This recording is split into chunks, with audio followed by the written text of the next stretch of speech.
नमस्कार, मैं डॉक्टर शिवेंद्र सिंह, विभाग अध्यक्ष नेफ्रोलॉजी विभाग, बनारस हिंदू यूनिवर्सिटी से। आज मैं आपको पीडल इडिमा के बारे में जानकारी दूंगा। दोस्तों, ये पीडल इडिमा, पीडल यानी कि पैर, इडिमा यानी कि सूजन। पैरों में सूजन बहुत लोगों को आती है और इसके कई कारण होते हैं। इसके बारे में आज विस्तार से जानकारी आपको देने की कोशिश है। पीडल इडिमा यानी पैरों में सूजन समझने से पहले आइए हम जानते हैं इडिमा यानी सूजन होता क्या है। इडिमा यानी कि आपके जो टिश्यू या ऊतक होते हैं उनमें द्रव इकट्ठा हो जाता है, जिसकी वजह से वहां पे सूजन हो जाती है। यह सूजन अंग के किसी भी भाग में हो सकती है, जिसके कई कारण होते हैं, जैसे कि चोट का लगना या कोई इन्फेक्शन होना या कुछ दवाओं के कारण या जो हार्मोन की ड्रग्स महिलाएं लेती हैं उसके कारण ये सूजन हो सकती है। यूजुअली ज़्यादातर देखा गया है कि जो लोकलाइज्ड इडिमा यानी कि एक ही जगह पे सूजन होती है वो इन्फेक्शन या चोट के कारण होती है, लेकिन जो पूरे शरीर में या दोनों पैरों में एक साथ होती है उसके कारण कुछ बीमारियां हो सकती हैं। तो इडिमा के बाद हम जानते हैं कि पीडल इडिमा क्या होता है। पीडल इडिमा यानी कि पैरों में सूजन, या पैरों से लेके घुटने के नीचे तक कहीं भी आ सकती है, या एक पैर में भी हो सकती है या दोनों पैरों में हो सकती है।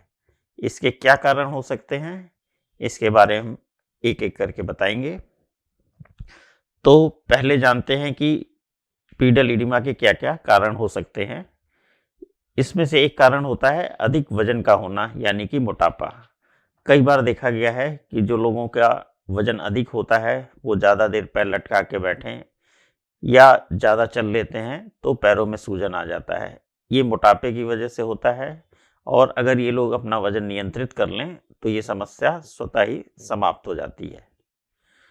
दूसरा कारण हो सकता है बहुत लंबे समय तक खड़े रहना। जिनका काम होता है बहुत लंबे समय तक खड़े रह के काम करने की वजह से, ग्रेविटी या गुरुत्वाकर्षण की वजह से पैरों में जो ब्लड सप्लाई होती है और उसके बाद जो ब्लड पैरों से वापस हार्ट में आता है उसको वेनस सिस्टम के द्वारा वापस आता है। जब बहुत देर तक खड़े रहते हैं तो उस सिस्टम पे दबाव पड़ता है और थोड़ा बहुत सूजन पैरों में आ सकता है। ये सूजन पैर ऊपर करके बैठने से या लेटने से कुछ ही घंटों में अपने आप समाप्त हो जाती है। तीसरा कारण हो सकता है टांगों में रक्त का थक्का जमना। ये रक्त का थक्का आपके वीनस सिस्टम में अगर कहीं भी जमा हो जाता है तो ये ब्लड के या खून के प्रवाह को कम करता है, जिसकी वजह से खून के दबाव की वजह से वहां से द्रव्य का रिसाव होता है आपके वीनस सिस्टम से और ये पैरों में इकट्ठा होने लगता है। थक्के के कारण सूजन ज़्यादातर एक ही पैर में होती है। बहुत ही कम लोग होंगे जिनके दोनों पैरों में एक साथ थक्का जमे और दोनों पैरों में सूजन आए। इसीलिए केवल अगर एक पैर में सूजन आ रही है तो एक संभावना हो सकती है कि उनके पैर की नस में या वेन में थक्का जम गया हो। अब आते हैं अगले कारण पे। अगला कारण हो सकता है आपका चोट या संक्रमण होना। चोट लगने पे सबने देखा होगा सूजन आ जाती है, लेकिन ये उसी जगह, चोट वाली जगह या उसके आसपास में थोड़ी बहुत दूर तक ही रहती है, पूरे पैर में या दोनों पैरों में एक साथ नहीं आती है। तो जहां चोट लगी हो, जहां संक्रमण हुआ हो, वहां दर्द के साथ सूजन का होना एक पीडल इडिमा का कारण हो सकता है। अगला जो बहुत ही महत्वपूर्ण कारण है वो है वीनस इनसफिशिएंसी। दोस्तों, हम सबको पता होना चाहिए कि जो हमारे पैरों में खून का सप्लाई होता है या रक्त जो हमारे खून में आर्टरीज से जाता है वो वापस आने के लिए उसके दो सिस्टम होते हैं, एक वेनस सिस्टम और दूसरा होता है लिम्फेटिक सिस्टम। अगर वेनस सिस्टम या लिम्फेटिक सिस्टम के ड्रेनेज में कोई भी कमी होगी तो जिस तरफ के पैर में होगी उस तरफ पैर में सूजन आने लगेगी।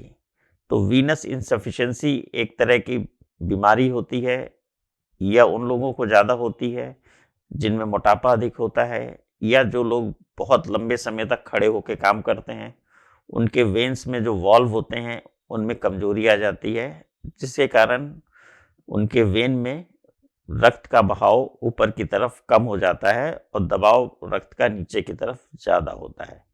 तो उनके एक या दोनों पैरों में जिस तरफ नस में कमजोरी या दोनों पैरों की नसों में या वेन्स में कमजोरी होगी तो उनको पैर में सूजन आने लगेगी। एक और कारण होता है पीडल इडिमा का, वो है प्री एक्लेम्पसिया। प्री एक्लेम्पसिया ये जो गर्भावस्था में होता है, तो जो गर्भवती महिलाएं होती हैं उनको तीसरे या चौथे ट्राइमेस्टर में, यानी कि छठे या 9वें महीने से ये प्री एक्लेम्पसिया की बीमारी हो सकती है, जिसमें गर्भावस्था में ऐसे तो सूजन सभी को होता है, लेकिन किसी में बहुत ज़्यादा हो जाए और वह भी प्रेगनेंसी के बाद के अवस्था में यानी लेट ट्राइमेस्टर में, तो एक बार प्री एक्लेम्पसिया के लिए जांच जरूर हो जानी चाहिए। उसमें ब्लड प्रेशर का बढ़ना, पैरों में सूजन आना, ये सारे सिम्टम आ जाते हैं। तो गर्भावस्था के दौरान जरूरत से ज़्यादा सूजन होना भी एक बीमारी हो सकती है। एक और कारण है पैरों में सूजन आने का, वो है लीवर सिरोसिस, यानी जिनका लीवर डैमेज हो जाता है किसी भी कारणवश और उनको क्रोनिक लीवर डिजीज नाम की बीमारी हो जाती है। ऐसे लोगों के पैर में सूजन आने लगती है, पेट में सूजन आने लगती है। इसकी वजह ये होती है कि लीवर जो हमारे शरीर में प्रोटीन बनाता है उसकी कमी हो जाती है, और जब शरीर में प्रोटीन की कमी होती है तो सूजन आना स्वाभाविक है। और ये सूजन पैरों से शुरू होती है, जैसे जैसे बीमारी बढ़ती है ये सूजन पूरे शरीर में हो जाती है। अन्य कारणों पे आए तो दूसरा कारण होता है कंजस्टिव हार्ट फेलियर। ऐसे मरीज जिनको हार्ट की बीमारी है और उनके हार्ट के ब्लड को पंप करने की क्षमता कम है, तो उनमें भी रक्त का दबाव वेनस सिस्टम पे ज़्यादा होने लगता है। और जैसा मैंने पहले भी बताया कि जब भी वेनस सिस्टम के खून के प्रवाह में कोई भी दिक्कत आएगी, चाहे वो थक्का जमने की वजह से हो या वॉल्व में कमी से हो या फिर हार्ट फेलियर की वजह से हो, तो उसमें वेनस प्रेशर बढ़ जाता है। और जब जब वेनस प्रेशर बढ़ेगा तब तब पैरों में सूजन आने की संभावना हो जाएगी। और कंजस्टिव हार्ट फेलियर में भी पैरों में सूजन होने की यही वजह होती है। और एक अन्य महत्वपूर्ण कारण पे आते हैं जो पैरों में सूजन का कारण है, वो है किडनी की बीमारी। किडनी की बीमारी में सूजन आने की वजह भी शरीर में प्रोटीन की कमी होती है। ज़्यादातर किडनी की बीमारियां जो होती हैं उनमें पेशाब में प्रोटीन निकलने लगता है। जब यह प्रोटीन लंबे समय तक निकलता है तो शरीर में प्रोटीन की कमी भी हो जाती है और इस वजह से पैरों में सूजन आना शुरू हो जाती है। जब जब बीमारी बढ़ेगी, बहुत ज़्यादा प्रोटीन लीक करेगा और प्रोटीन शरीर में बहुत कम हो जाएगा, तब ये सूजन धीरे धीरे पैरों से पूरे शरीर में भी आ सकती है। तो शुरुआत कई बीमारियों की पैरों में सूजन से होती है, जिसको हम पीडल इडिमा बोलते हैं। और जब ये बीमारियां बढ़ती हैं तो ये सूजन पूरे शरीर में आने लगती है। और दूसरी वजह पैरों में सूजन की बात करें तो वीनस सिस्टम के अलावा मैंने बोला एक और सिस्टम होता है जो फ्लूइड अननेसेसरी जो अनावश्यक फ्लूइड इकट्ठा ना हो हमारे पैरों में, उसको ड्रेन करके अपने बॉडी सिस्टम में ले आता है। उसको बोलते हैं लिम्फेटिक सिस्टम। लिम्फेटिक सिस्टम में कोई भी बीमारी होने से पैरों में सूजन आ सकती है। हमारे देश में लिम्फेटिक सिस्टम की बीमारी की प्रमुख वजह है फाइलेरिया। इस वजह से बहुत से मरीज जिनको फाइलेरिया होता है, उसको ठीक से समय पे इलाज नहीं होता है, उनको एक पैर में या दोनों पैरों में, ये इस बात पे निर्भर है कि लिम्फेटिक सिस्टम केवल पैर की नसों तक सीमित है या ऊपर की तरफ भी बढ़ गया है, उस हिसाब से सूजन आ सकती है। तो लिम्फेटिक सिस्टम में कोई कमी, बीमारी होने से भी सूजन हो सकती है। एक प्रमुख कारण फाइलेरिया है। और भी कई वजह होती हैं, जैसे कि कभी कभी किसी का कोई मेजर ऑर्गन, अंग को ऑपरेशन के द्वारा निकाला जाता है, जैसे किडनी किसी वजह से निकालनी पड़ी, और कोई मेजर अंग को ऑपरेट करना जरूरी हुआ, तो उसमें भी कभी कभी लिम्फेटिक सिस्टम को सर्जरी के दौरान कुछ नुकसान पहुंच सकता है। इन मरीजों को बाद में पैरों में सूजन आ सकती है।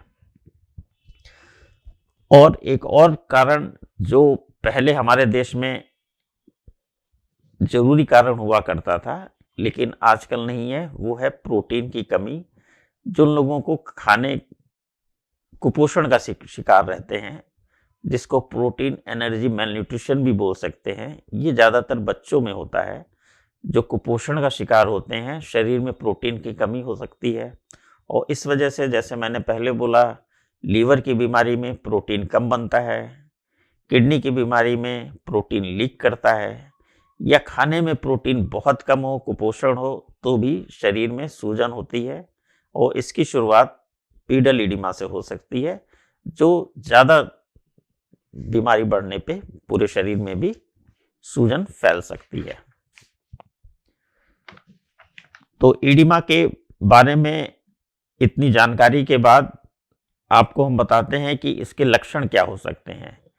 तो पैरों में सूजन है कि नहीं है, हम इसको कैसे पता कर सकते हैं?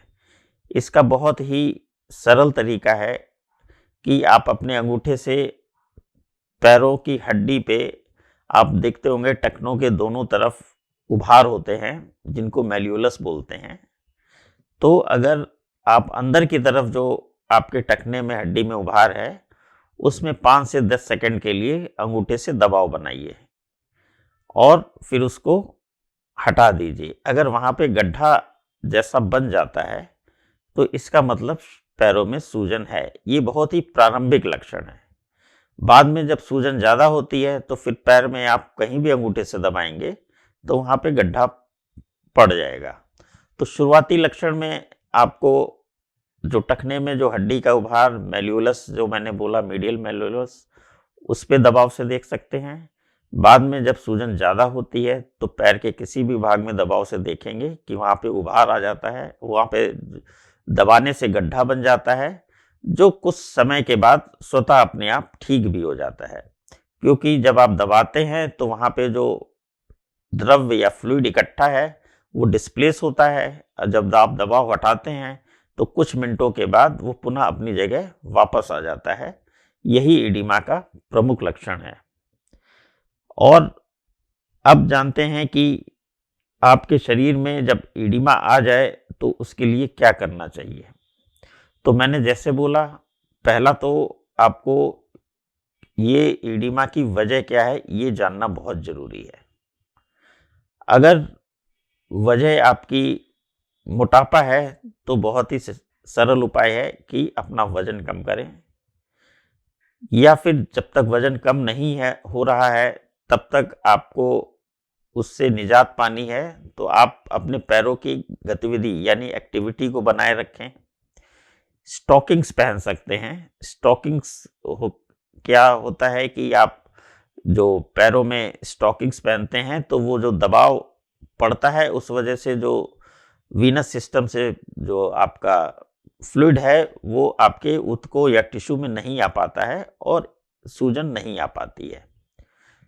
तीसरा क्या कर सकते हैं आप, मालिश एक कोई बहुत अच्छा उपाय नहीं है, लेकिन कुछ स्थितियों में इसको किया जा सकता है। स्पेशली अगर आपको चोट वगैरह की वजह से हो तो आप हल्का फुल्का मालिश कर सकते हैं, वरना सूजन में मालिश करने से कभी कभी नुकसान भी हो सकता है। अगर पैरों में सूजन किसी और बीमारी से है और आपने बहुत मालिश की तो वहाँ इन्फेक्शन भी हो सकता है। इसीलिए इसमें सावधानी रखने की जरूरत है। कभी और क्या कर सकते हैं आप, नमक का कम सेवन करें। नमक का सेवन ज़्यादा करने से सूजन बढ़ती है और नमक का सेवन कम करने से आपके सूजन कम हो सकती है। अगर लीवर या किडनी की बीमारी की वजह से सूजन है तो इसमें तो नमक का कम सेवन बहुत ही आवश्यक है, जो बीमारी के बढ़ने में भी सहायक है और आपको सूजन को कम करने में भी सहायक है। तीसरा सबसे जरूरी उपाय क्या है कि आप अपने एडिमा के लक्षण को जैसे ही पहचानें डॉक्टर से संपर्क करें। डॉक्टर की सुझाए हुए सारे जो है टेस्ट कराएं और उन टेस्ट के आधार पे जो वजह निकल के आएगी उस आधार पे जब उसका इलाज किया जाएगा तभी वो पूर्ण रूप से ठीक होगा। तो दोस्तों ये मैंने बहुत ही सरल शब्दों में पीडल एडिमा के बारे में बताने की कोशिश की है, उसके लक्षण, उसके संभावित कारण। तो जब भी सूजन हो इसको हल्के में भी ना लें और इसको बहुत बड़ा बीमारी भी ना समझें, क्योंकि कई बार इसकी कोई वजह भी नहीं होती है, जिसको हम लोग इडियोपैथिक एडिमा बोलते हैं। ये अक्सर महिलाओं में होता है, वो भी वजह एक पीडल एडिमा की हो सकती है। उसमें कोई दवा की जरूरत नहीं होती है, बस नमक का कम सेवन और वजन का ना बढ़ना ही सुझाव होता है। तो इसी के साथ मैं आप सबका बहुत बहुत धन्यवाद करता हूँ। धन्यवाद।